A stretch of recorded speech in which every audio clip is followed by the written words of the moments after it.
ఆదాము దేవుని రాజ్యం కోసం కష్టపడుతున్నాడు కనుక ఆదాముకి సపోర్ట్ ఇచ్చాడు. దేవుని రాజ్య విషయంలో ఆయన కష్టపడకపోతే దేని విషయంలో కష్టపడాలని ఆశపడేవాడు?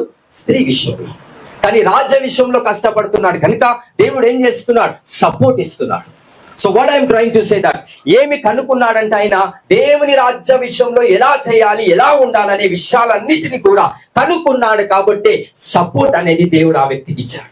ఈరోజు మనమందరం అనుకుంటూ ఉంటాం, ప్రభా నాకు ఏ సపోర్ట్ లేదు, ఫ్యామిలీ సపోర్ట్ లేదు, అన్నదమ్ముల సపోర్ట్ లేదు, అక్కా చెల్లెల సపోర్ట్ లేదు, బావ సపోర్ట్ లేదు, బొమ్మర్ది సపోర్ట్ లేదు, వాళ్ళ సపోర్ట్ లేదు, వీళ్ళ సపోర్ట్ లేదు, ఒంటరిగా ఉన్నానయ్యా.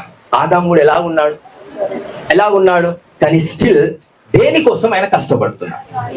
సపోర్ట్ కోసమా? రాజ్యం ఇంకా స్థిరపరచబడాలా, దేవుడు ఏర్పాటు చేసిన రాజ్యం ఇంకా బలపరచబడాలనే ప్రయాసంతో ఆయన ముందుకెళ్తున్నాడు.